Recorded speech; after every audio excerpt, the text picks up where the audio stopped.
광야교회 시리즈 27번째 시간입니다. 민수기에는 2번의 인구조사가 시행됩니다. 그래서 넘버스 민수기입니다.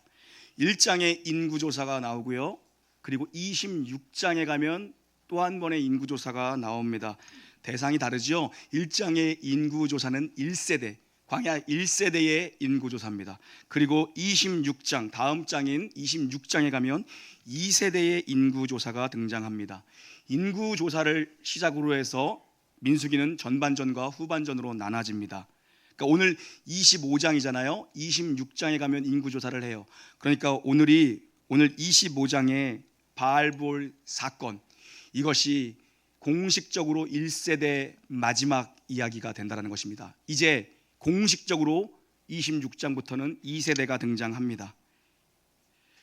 지난 주일 우리 22장부터 24장까지 발람 스토리 살펴봤잖아요. 오늘이 그 25장의 결론이에요.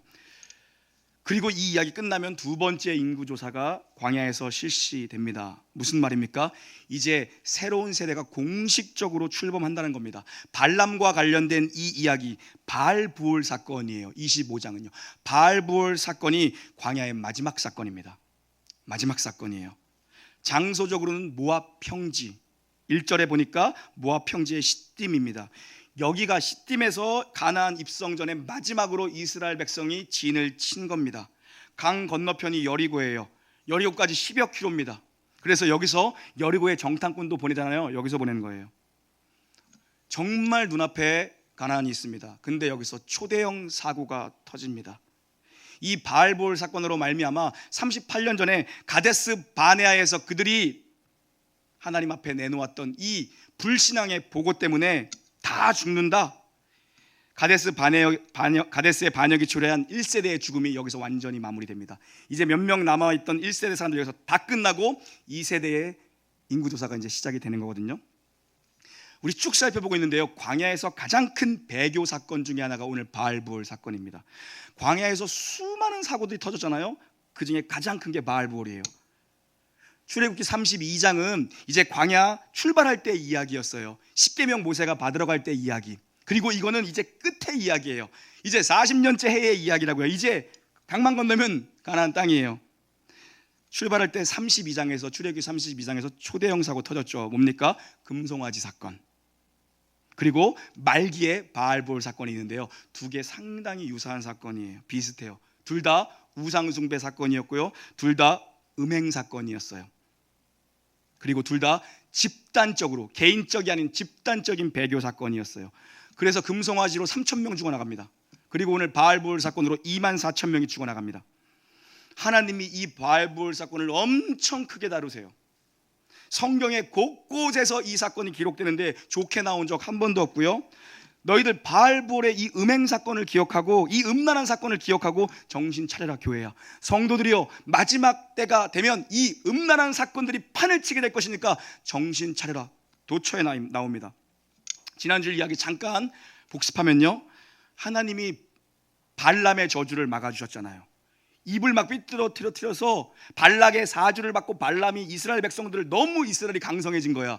그래서 모압 왕 발락이 이 무당 발람을 섭외해가지고 막 저주하라 돈을 싸다 주고 저주하라고 하는데, 하나님께서 발람의 입을 틀어버려서 저주를 축복으로 바꿔버리십니다. 저주를 못합니다.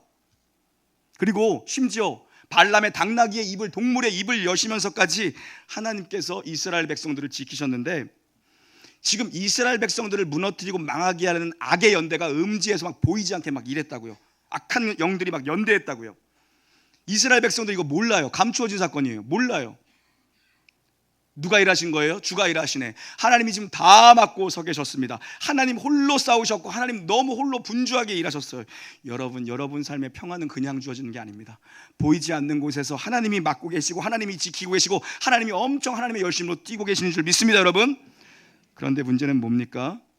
오늘의 내가 누리는 평안이 그냥 있는 게 아니, 거저 주어지는 게 아니야. 하나님이 지금 평안을 주시는데 우리 식으로 뭐 하면 뭡니까? 먹고 살만 하니까 딴 생각하는 거야. 먹고 살만 하니까 딴짓하는 겁니다. 하나님이 이렇게 막아주셨는데 이 백성들이 결국에 싸그리 넘어집니다. 다 넘어집니다. 왜요? 사단의 꾀에 빠집니다. 미혹의 영에 넘어갑니다. 민수기 25장은 발람의 이야기라고 말씀드렸지만 22장부터 25장까지가 발람의 이야기인데요, 발람이 25장에 등장하지 않아요. 그런데 성경은 도처에서 이스라엘이 발람의 꾀에 빠졌다라고 증언합니다. 민수기 31장 16절입니다. 함께 읽습니다. 시작.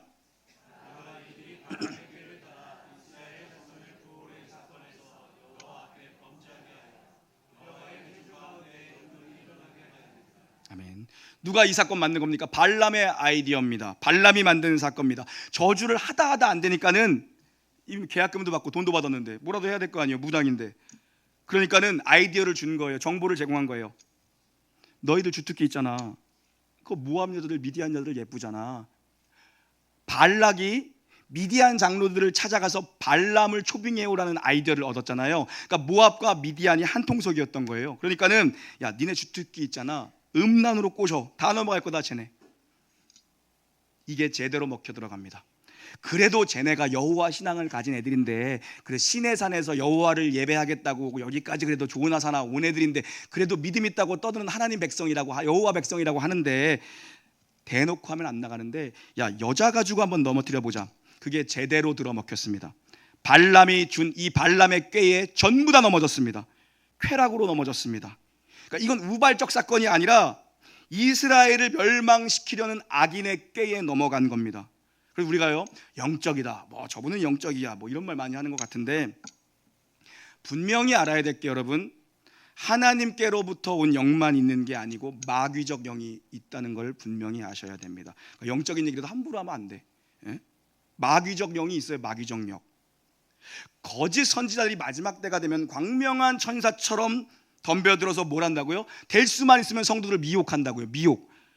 광명의 천사로 가장은 뭡니까? 작정, 속이 되고 작정하고 가면 쓰고 나타난 거예요. 근데 미혹해요. 아름답게 유혹한다고요. 아름답게, 좋아 보이게.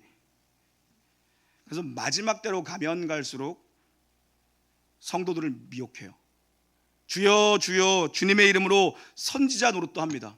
주님의 이름으로 말씀도 전하고, 주님의 이름으로 예언도 하고, 주님의 이름으로 귀신도 내쫓고, 주님의 이름으로 권능을 행해요. 근데 주님이 뭐라 그러세요? 불법을 행하는 자들아, 내가 너희를 정령알지 못한다.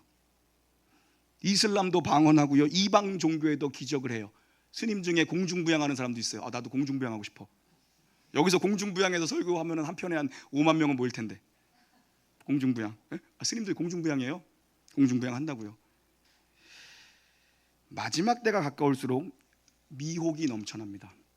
아름답게 우리를 유혹해요. 그럴싸해 보이는 것들로 유혹한다고요. 예수님의 이름을 들먹이면서 유혹을 해요. 성경을 전체적인 맥락 속에서 보면요, 우리를 미혹하는 걸 두 개로 나눌게요. 설명 간단하게 할게요. 첫 번째는요, 교리적 미혹이 있어요. 또 하나는 교훈적 미혹이 있어요. 교리적 미혹은 뭐예요? 우리 말하는 이단, 뭐 신천지, 뭐 문선명 이런 친구들이잖아요. 그 유튜브 막 이상한 애들 많잖아. 유튜브 보면 뭐 너무 이상한 애들이 많아. 난 청년들이 막 거기 다 빠져 있고 지금 아주 내가 보면 답답하고, 야, 그리고 신앙생활을 몇십 년 한 사람들도 그런 거 보고 있고, 막 왜들 그러시는지 난 이해가 안 가. 뭘 배운 거예요 교회에서 그동안? 교리적 미혹이 있습니다. 교리적 미혹, 이단들이 대표적이죠. 그리고 오늘 본문처럼 교훈적 미혹이 있어요. 교훈적 미혹, 음란, 간음, 동성애, 쾌락, 만몬주의, 불법, 불의, 세상의 가치관, 이생의 자랑들, 안목의 정욕들, 이런 것들로 마지막 때에 성도들을 경건한 자리에 못 쓰게 하고 다 넘어뜨리는 교훈적인 미혹이 있습니다. 근데 우리가 뭐 이단한테 모르게 넘어갑니까? 나 어저께는 신천지 강의를 내가 3시간 들어봤어. 3시간 들었어. 뭐 정신이 혼미해지더라고. 막 그거 듣고 있으니까. 한번 들어봤어요. 도대체 이거 왜 빠지지 여기에? 그러니까 야, 진짜 내가 들어본 결과는 뭔지 알아요? 사람이 하는 게 아니라 이 미혹의 영이 하니까 빠지는 거야. 가만히 그 교회만 열심히 다니고 설교 시간에 주무시지만 않아서도 다 알아도, 주무신 사람들도 다 알 것 같아 내가 볼 때. 그 모태신앙들은 이게 잘 못한다고 맨날 그래서 문제인데, 강점이 하나 있어. 모태신앙들은 내가 목사니까 하고 있지, 목사가 아니면 나 안 한다고. 나는 내가 앞에서 마이크 잡는 거 얼마나 싫어하는 줄 알아요? 진짜예요. 난 늘 뒤에 앉아 있어요. 앞에 보다. 나는 못한다고 아무것도. 모태신앙들의 관점은 들으면 알아. 저거 뭔가 냄새가 나는데? 진짜 모태신앙들은 하도 많이 졸아가지고 알아. 교회에서 아무것도 안 하는데 들으면 대충 분별은 해. 이상한데 저거? 왜 빠지냐고 그거에. 모태신앙이라면서. 나 이해가 안 가. 마지막 때가 되면 이 교훈적 유혹이 어마어마할 겁니다. 음란으로 사람들을 넘어뜨리고 교회를 깰 거예요. 언제나 성경에서 하나님이 진노하신 데는 음란의 문제가 있었습니다. 근데 이 음란은, 육적인 음란은 영적인 음란과 항상 연결돼 있어요. 그래, 교리적 미혹과 교훈적 미혹은요, 뭐가 선행됐던 간에 항상 연결돼 있어요. 뭐 이단들 봐봐요. 교리적 미혹이지만 음란의 문제, 돈의 문제, 권력의 문제, 세상적 가치 문제가 다 섞여 있잖아요. 그러니까 뭐가 먼저인지는 몰라. 근데 섞인다고요. 오늘 본문도 육적인 음란이 영적인 간음과 연결되었다는 사건입니다.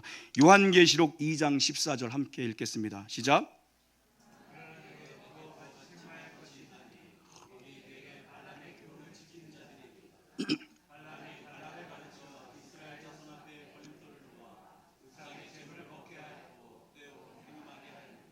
아멘. 발람의 깨는요, 모든 시대에 쉬지 않고 교회를 공격하고 성도들을 빼앗는다는 것입니다. 한 번의 일이 아니라 주님 다시 오시는 그날까지 마지막 때가 되면, 말세 지말이 되면 될수록 발람의 깨가 성행을 한다는 것입니다. 아주 광명한 천사의 모습을 들고 나와서 미혹해요. 분별을 못하게 한 다음에 성도들이 여기 다 넘어지고요, 교회가 여기서 두동강 나버리고요, 교회가 깨져버리고요, 이런 마귀의 역사가 있다라는 거예요. 나 보면서 느꼈어. 저런 거에 사람이 빠지. 내가 3시간인데 저런 거에 어떻게 사람이 빠지지? 성도들이 그 평생을 신앙생활 했다는 사람이다. 그런 거야. 교회 처음 나온 사람도 아니고. 그 미혹의 영 때문에 빠지는 거야. 미혹의 영 때문에. 영이 장난치는 거예요. 영이. 그 정상적으로 하면 안 빠져요. 내가 인간적으로만 봤어. 내가 매력이 있어요? 이단이 매력이 있어? 외모만 보자고. 1부 때는 그래도 나라고 했는데 2부는 참 사람들 냉정해. 1부 때는 신이 나요 이런 소리가 각처에서 도처에 터져나왔는데, 그죠? 그러잖아. 말도 제대로 못해. 거기에 빠지는 거 보면 내가 그 똑똑하던 사람들 거기 다 가있고 진짜. 그러니까 정상적으로 되는 게 아니라 영에 빠지는 거. 영에 정신 차려야 된다고요. 영적 대혼란의 시대를 우리가 살아갑니다. 유튜브만 보고 있어도 머리가 아파. 하도 이상한 게 많아서. 청년들이 거기에 다 빠져 있어 보니까. 우리 구독자 이거 300몇십 명인데 거기는 수만 명이야 보니까.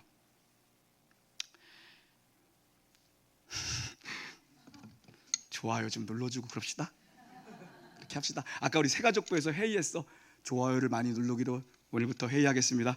회의했어. 그래야 뭐 이게 또 뭐 알고리즘에 걸려요. 난 몰라 그런 거잖아. 근데 그런 얘기 하더라고. 모르겠어. 오늘 메시지 따라합니다. 영과 육을 미혹하는 혼란의 때에 교회는 어떻게 존재해야 합니까? 1절부터 3절까지 오늘 본문을 읽습니다. 시작.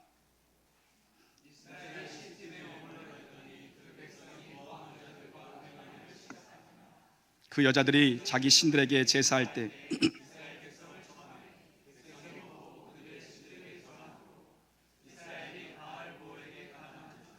여호와께서 이스라엘에게 진노하시니라. 아멘. 바알부올은 부올의 땅의 바알이란 뜻입니다. 부올의 땅의 신 바알이란 뜻이에요. 이 바알은요, 생식의 원천입니다. 바알신은 생식의 원천의 상징이에요. 그 바알의 부인이 아스타롯이에요. 바알의 부인이 아스타롯. 이 두 신이 결합하면 풍요가 온다라는 게 이들의 교리예요. 이들이 믿는 신앙이에요. 그래서 바알 신전을 만들어 놓고 거기다가 신전 창기들을 세워놔요. 그리고 남자들이 제사의식으로 신전의 창기들과 몸을 섞으면 그것을 보고서 바알이 아스토락과 관계를 하면 그때 비가 오고 풍요가 임한다라는 것이 이들의 교리예요. 그래서 이 제의식의 절정에는 뭐가 있냐면 성적 결합이 있어요. 지금 이스라엘 남자들이요, 이스라엘 백성들이 하나님이 다 막아주고 계셨거든요. 그들이 저주받지 못하도록. 그런데 자기들이 이제 살만하니까 모압 여자들한테 빠져가지고요, 이 축제에 참여합니다. 결국 여기서 하나님을 버리고 집단적인 배교행위를 합니다. 성경은 이 사건을 너무 크게 다뤄버립니다. 하나님이 이 일로 크게 진노하셨습니다. 4절부터 6절 함께 읽습니다. 시작.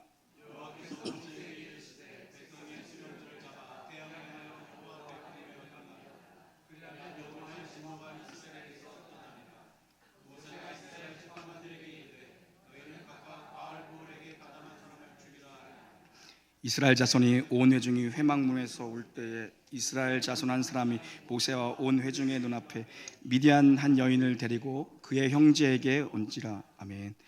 하나님께서 모세에게 지휘관들을 깡그리 잡아다가 태양을 향해 목매달라고 하는 말씀하십니다.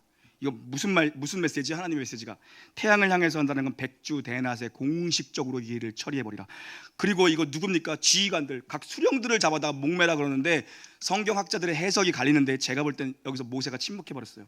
이 다음에 스토리를 이렇게 가만히 읽어보면 모세가 적극적으로, 여태까지 모세가 어떻게 했어요? 여호와께서 명령하신 대로 다 했다고요. 근데 여기서 하나님께서 뭐라고 말씀하셨어요?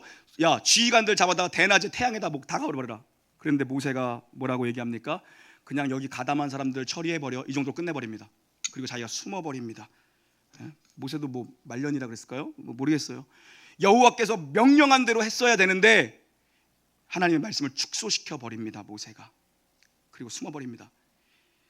그래서 지금 하나님의 진노로 전염병이 막 돌기 시작합니다. 창궐에서 24,000명이 죽어 나갑니다. 모세가 민기적거린 거예요. 그런데 이 와중에 무슨 사건이 있냐 하면 사람들은 연병으로 막 죽어나가고 있는 데에 이 와중에 어떤 남자가 미디안 여자 하나를 데리고 들어와서 침상으로 들어가 버립니다. 14, 15절 눈으로 보세요. 이 남자는 시므온 지파의 지휘관 시므리라고 해요. 시므온 지파의 시므리. 여자는 미디안 족속의 딸 고스비예요. 고스비. 둘이 한쪽에서는 사람이 죽어나가고 여기서는 울고불고 이제 다 죽었다 울고불고 난리가 나고 있는데 여자 손 들고 자기 침상으로 들어가서 성적 관계를 맺습니다. 이때 한 사람이 회중 가운데서 일어납니다. 7절부터 9절까지의 메시지 함께 읽습니다. 시작.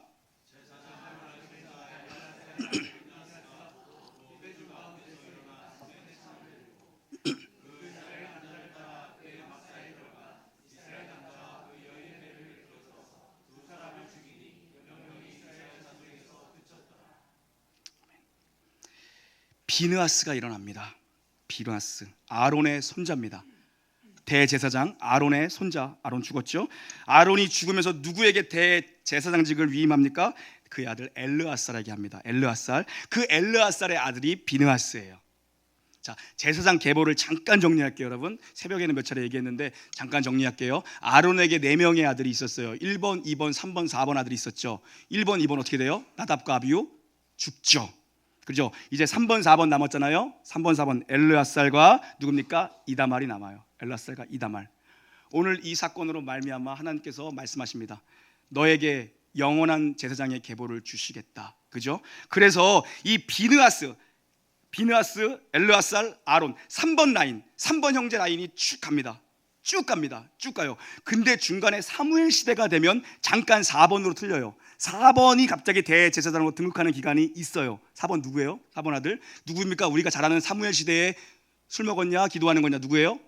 엘리 때. 엘리는 이다말 계열 4번이라고요. 학자들의 추론에 의하면 왜 3번 라인이 영원히 가지 않고 엘리 때 잠깐 그 엘리가, 그죠? 한나 때 엘리가 잠깐 대제사장직을 맡았을까? 추론은 그때의 이쪽 라인이 너무 나이가 어렸기 때문에 엘리 계열이 4번 계열이 임시적으로 맡았을 거다 하는데 다시 3번으로 오죠. 왜요? 엘리의 아들 이름이 또 누구예요? 홈니와 누구? 비느하스. 이름이 똑같아요.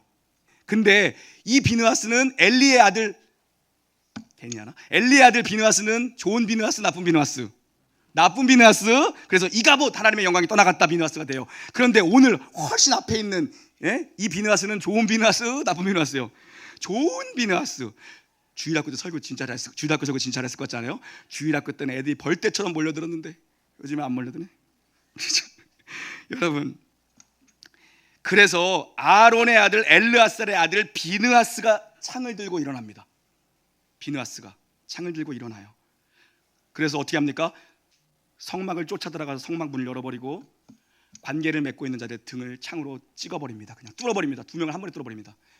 유대인 랍비들의 전통에 의하면 그들의 성기를 뚫어버렸다라고 랍비들은 이야기합니다.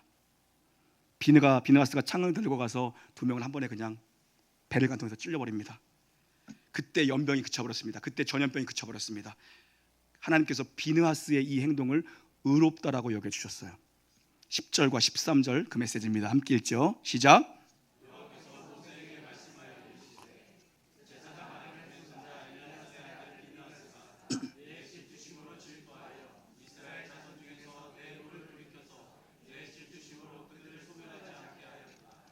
그러므로 말하라. 내가 그에게 평화의 언약을 주리니.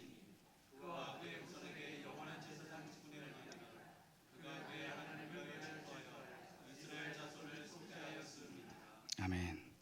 내 질투심으로 질투해서 나의 노를 돌이켰다라고 얘기하시는 거예요. 내 질투심, 하나님의 질투심으로 비느하스도 동일하게 질투해서 나의 노를 그가 돌이켰다. 그래서 너희들을 완전히 소멸하지 않게 되었다. 무슨 말이에요? 비느하스의 행동이 하나님의 분노를 대변하는 행동이었다는 것입니다. 의로 여겨주셨습니다. 초창기에 있었던 금송아지 우상숭배 사건 때는 그 사건이 어떻게 마무리되나요? 하나님 편에 설 자 누구냐? 모세가 외치자 누가 그때 딱 섭니까? 레위인들이 전부 칼차고 섭니다. 레위인들이 이 사건 속에 들어가서 3,000명의 목을 쳐버립니다. 그래서 금송아지 반역 사건이 일단락돼요. 사실 레위 지파는요, 야곱의 후손이잖아요. 야곱한테 축복을 받은 자들이 아니에요. 너희는 디나의 강간 사건 때 너희가 피를 받기 때문에 너희는 평생 피냄새를 맡게 될 것이다라고 얘기했는데, 하나님이 이 사건으로 말미암아 출애굽기 32장에 레위인들이 하나님 편에 설 자 누구냐? 그때 칼을 차고 딱 가담한 자들 다 쳐버립니다. 이 사건 하나님 뭐라고 여겨주세요? 너희들은 헌신자다. 그러면서 레위 지파를 세워주시는데, 이들은 원래 살인으로 피를 냈던 자들인데 하나님이 그걸 선으로 바꾸셔서 레위 지파를 뭐로 피를 보게 하는 자를 만드세요? 제사의 직분으로. 이렇게 바꿔버리세요, 하나님이요. 그리고요, 중간에 우리가 살펴본 또 큰 대형 사고가 하나 뭐였습니까?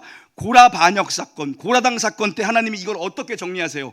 누가 산자와 죽은 자 사이에 누가 향로를 두고 뛰어갑니까? 대제사장 아론이. 이게 제사장의 직분이에요. 그리고 오늘은 그의 손자였던 엘르아살의 아들 비느하스가 갑자기 회중 가운데 일어나서 창을 들고 뛰어들어가 이 일을 끝내버립니다. 하나님이 이걸 의롭게 여겨주셨고 너에게 영원한 제사장의 직분을 내가 허락할 것이다. 그리고 실제로 3번 계열이 계속해서 홈리와 비느하스, 엘리 때를 제외하고 계속해서 제사장의 직분을 이어갑니다. 언제까지요? 예수님 시대까지. 그때 사독 계열들, 훗날 사두개인이라는 자들이 제사장의 직분을 이어갑니다. 그리고 진정한 대제사장 되시는 예수님께서 오신 거죠. 제사장의 역할이 뭐냐는 겁니다. 하나님과 백성들 사이에 서서 뭘 하는 게 제사장이에요? 하나님의 진노가, 우리의 불의 때문에 하나님의 진노가 백성들에게 쏟아지지 않도록 막고 있는 것이 제사장이에요. 이 제사장의 역할을 온전히 감당하신 분이 누구예요? 우리 주 예수 그리스도입니다. 하나님의 진노가 죄밖에 없는 우리들 가운데 부어지면 우리는 다 끝이에요. 우리 전부 다 주님 앞에 죽어 마땅한 자들입니다.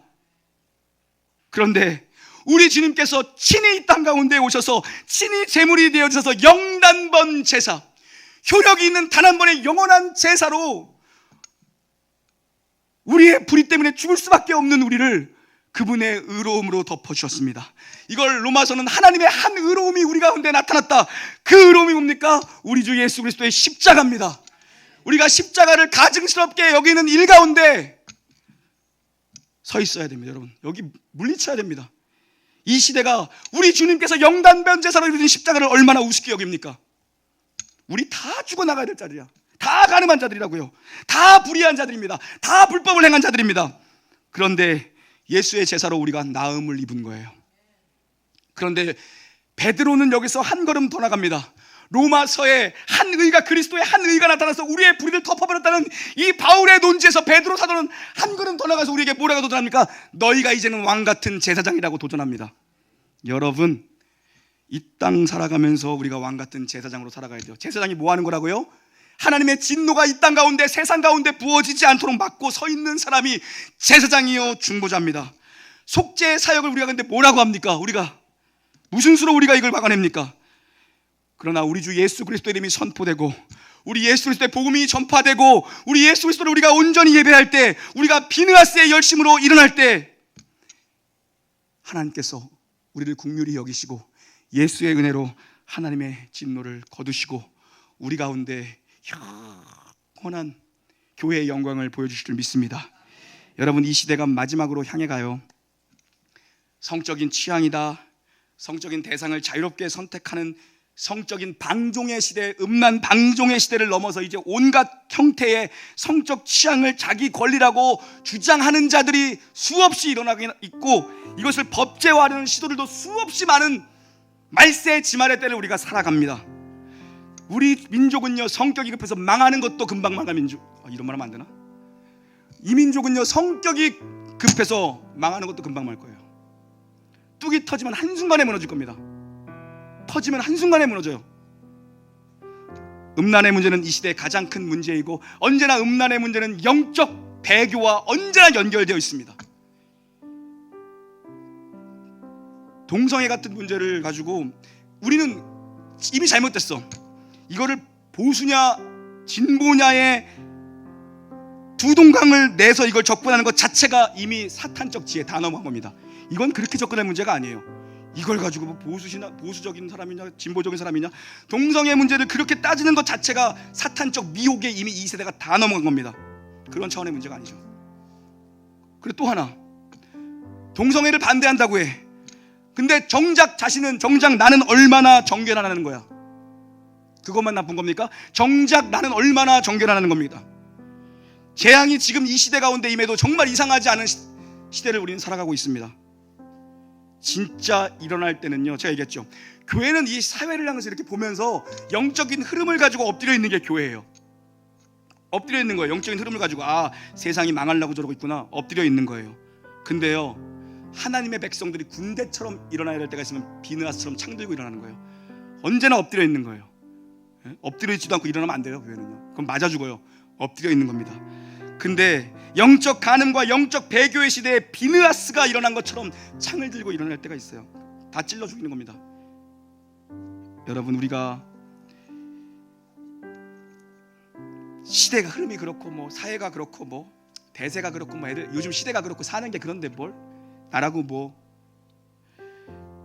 놀라운 교회가 진리와 타협하지 않는 교회와 성도를 되기를 주의 이름으로 축원합니다. 마지막은요, 진리 싸움입니다. 우리가 근본주의가 한때 교회 역사 속에서 어마어마하게 근본주의 신앙으로 돌아가자, 근본주의 신학으로 돌아가자, 그러다가 자유주의 신학이 태동되면서 근본주의가 일어났다가 또 근본주의가 너무 교회 폐쇄적이다, 너무 답답하게 간다, 너무 교회 중심적으로 간다, 그래서 일어난 게 복음주의예요. 복음주의. 둘 다 동일합니다. 관점은 뭡니까? 성경 66권의 말씀을 진리의 말씀으로 믿고 시작하는 거예요. 근데 근본주의는요, 안을 향하는 겁니다. 내부의 결속을 향하는 겁니다. 근데 복음주의는요, 이 복음과 진리의 말씀을 가지고 외부로 향하는 거예요.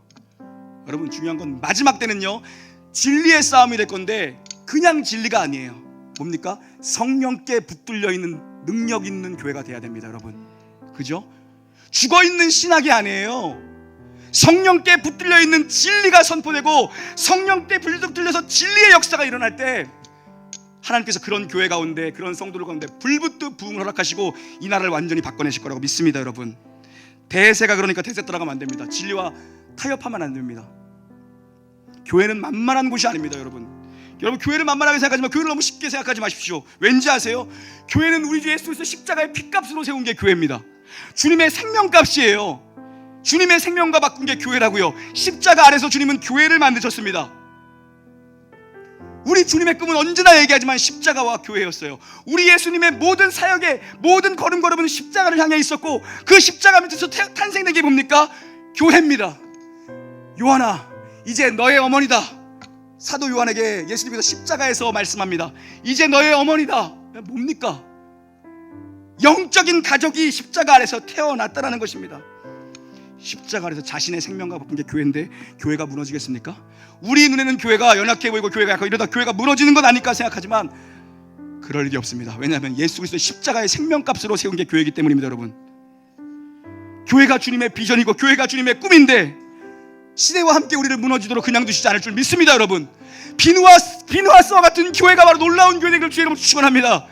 우리가 다음 세대를 키울 때 어떤 인물들을 만들어야 되는가? 비누아스, 영적 비누아스 만들어야 돼요.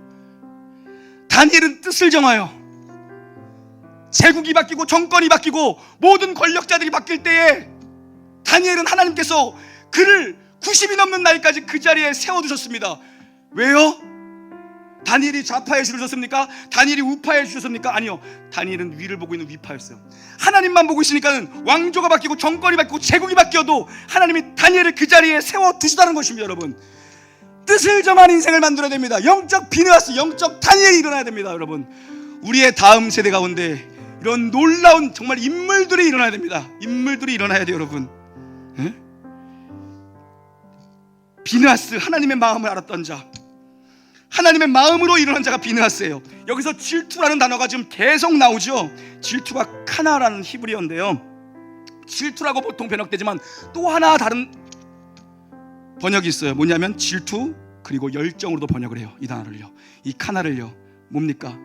질투하신 하나님. 왜요? 우리는 주님의 신부, 교회는 주님의 신부고 신랑은 우리 주 하나님 아버지시지 않습니까? 우리는 주님과 결혼한 사이입니다. 주님과 결혼했는데 교회가 신랑을 바라보지 않고 자꾸 바람을 피니까 질투하는, 사랑의 질투로 교회를 바라보시고 이시는 그 하나님. 그런데 그곳 가운데에서 하나님의 열정을 가진 사람이 일어나서 하나님의 열심으로 뛰더라는 것입니다. 여러분, 시대를 향한 하나님의 열정을 가진 자들이 일어나야 될 줄 믿습니다. 여러분, 언제나 교회는 엎드려 있어야 됩니다. 교회는 함부로 쉽게 고개를 드는 곳이 아닙니다. 총 맞아 죽어요. 교회는 언제나 엎드려 있어야 되는데 하나님께서 비느하스에 일어나라, 창을 들고 뛰어나가는 것이 여러분 교회입니다. 마지막 때에 우리는 왕같은 제사장으로 서 있어야 됩니다. 왕같은 제사장으로 서 있어야 됩니다. 그렇게 서 있는 백성들로 넘치는 우리 놀라운 교회, 우리 다음 세대들에게 그런 비전과 그런 꿈을 심어주는 교회로 우리 교회가 세워지기를 주의 이름으로 축원합니다. 찬양하시죠.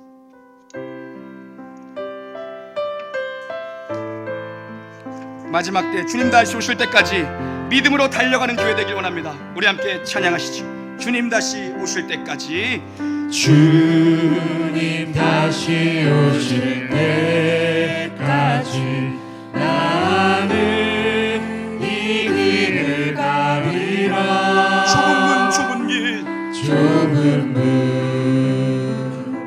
좁은 길 나의 십자가 지고 나의 십자가 지고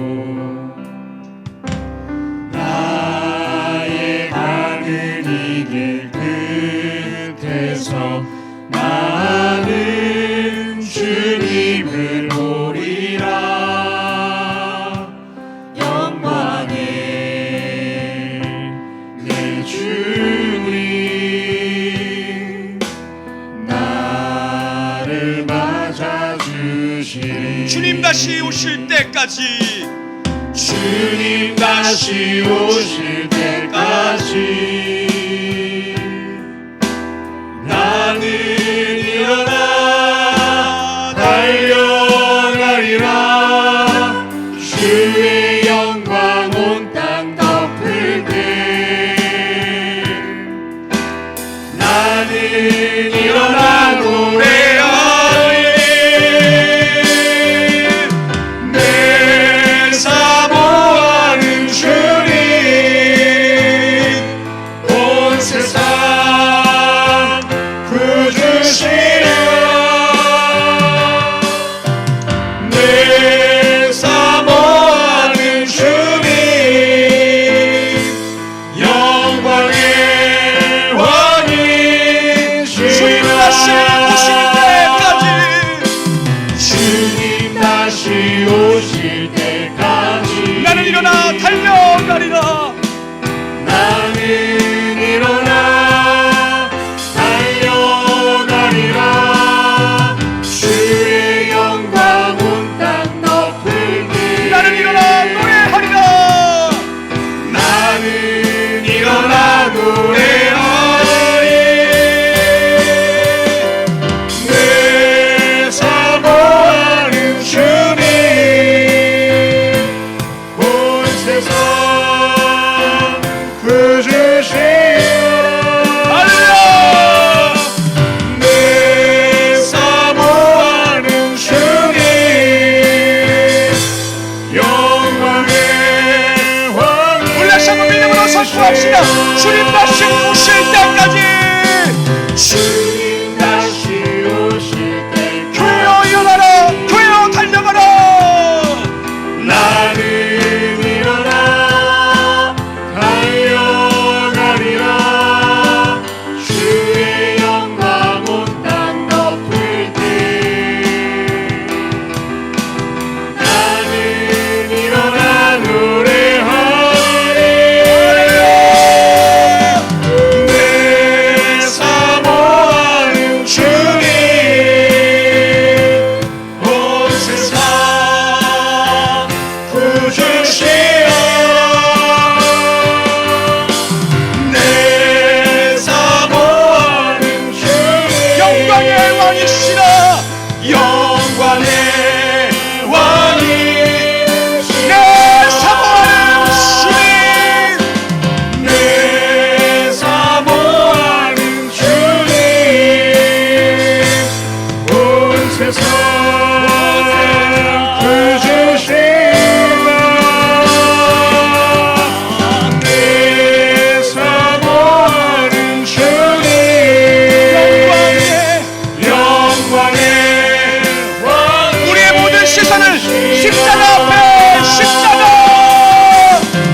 한번 믿음으로 기도했으면 좋겠습니다. 우리 삶의 어두움들, 우리 삶의 거짓들, 우리 삶의 음란함들, 우리 삶의 탐욕스러움들, 이 모든 것 교리적으로 교훈적으로 우리를 유혹하는 모든 것들이 이 시대에 판을 칩니다. 마지막으로 가면 점점 더 우리를 넘어뜨리려고 이 영적 공격이 어마어마할 것입니다. 하나님 마지막 때에 깨어있는 자가 되게 하시고 비드아처럼 일어나 의롭게 주님의 이름으로 달려나갈 수 있는 나와 내 가정과 이 교회 나라 민족 되게 해달라고 주의 이름 세 번 부르짖읍시다. 주여, 주여, 하나님 가운데 모든 소금 다 끊어지게 하시고 우리와 우리의 자녀들이 마지막 때에 주님 깨어 기도하여 근신함으로 정결함으로 깨어있게 하시고 우리 삶의 모든 더러움과 음란함과 악함들이 다 주셔다. 영적 곤란의 시대에 성도들을 미혹하고 교회를 무너뜨리는 사단의 괴계는 다 무너뜨려 주셔다. 예수 십자가의 능력과 벌거움을 주셔다. 하나님 주셔다. 어둠을 나가 주셔다. 우리 예수의 십자가와 이 진리의 말씀과 성령의 거룩한 능력이 하나님 놀라운 교회 위에 불붙어 쏟아져서 이 놀라운 온 성도들이 믿음으로 영적 전쟁을 승리하시고 우리 자신을 끄어 계시함으로 거룩함으로 지킬 수 있고 우리의 몸과 마음을 정결하게 지켜주시옵소서. 가정이 무너지고 교회가 무너지고 우리의 신앙이 무너지는 이 시대 가운데 하나님 아버지 거룩함으로 우리를 세워주시기를 원합니다. 온 성도를 붙잡아주시고 온 성도를 세워주셔서 온 성도를 나갈 수 있도록 아버지 역사를 주시기 원합니다. 모든 예수 십자가 보혈만이 인정할 수 있는 아버지 능력 가운데 우리를 거룩하게 하시고 새롭게 하셨습니다. 온전히 주의 눈으로 세워주시옵소서. 주의 눈으로 새롭게 하여 주시옵소서. 새로운 삶이 될 수 있도록 주시옵소서. 찬양합시다. 십자가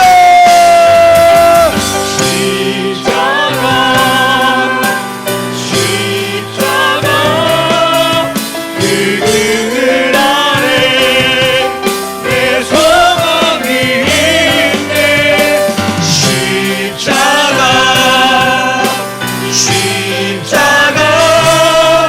그 그늘 아래 내 생명이 있네. 우리 한 번 더 여러분 기도하기 원하는 것은 우리 자녀들 위해서 기도할 때 우리보다 더 악한 세대를 살아갑니다. 더 마지막 때를 살아갑니다. 더러움과 음란과 가짜와 미혹과 하나님 탐욕의 영이 그들의 눈을 멀게 하고 하나님의 진리를 거스르게 유혹합니다. 아무렇지 않게 살아가는 그들을 불쌍히 여기시고 우리 놀라운 교회 다음 세대 우리 자녀들을 이 시대의 영적 비누아스로 세워달라고 주님 그들을 거룩함으로 정결함으로 보호해달라고 주의 이름 세 번 부르짖습니다.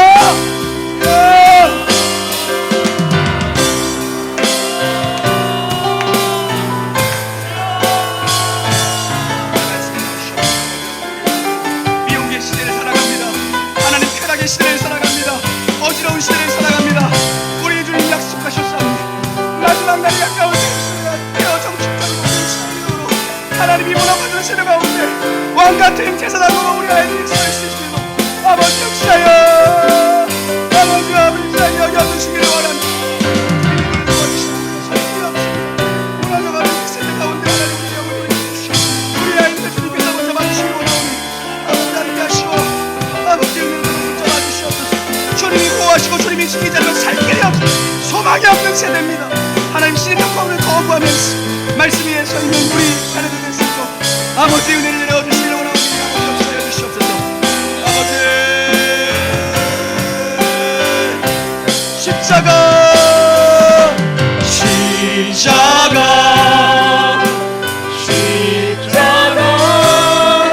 그 그늘 아래 내 소망인데 십자가 십자가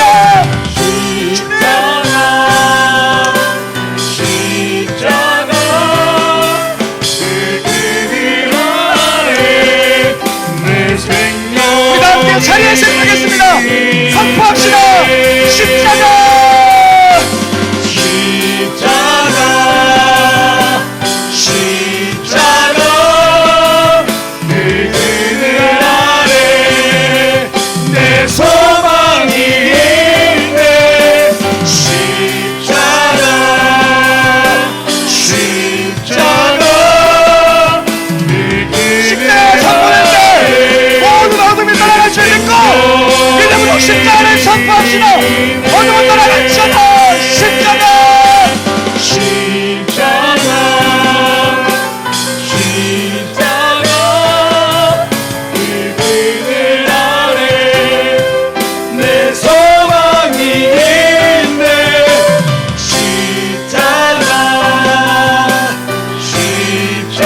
예수 그리스도의 은혜와 하나님 사랑과 성령의 내주하시고 교통하시고 감동케 하시고 위로 주시고 역사하심의 은총이 말세지말 혼란의 시대에 살아가는 백성들이지만 주님 말씀 꼭 그 위에 서서 자신의 믿음과 자녀와 가정과 교회를 진리 위에 세우기를 소원하며 결단하는 놀라운 교회 모든 영가족 무리 위에 이제로부터 영원 무궁히 함께 있을지어다. 아멘.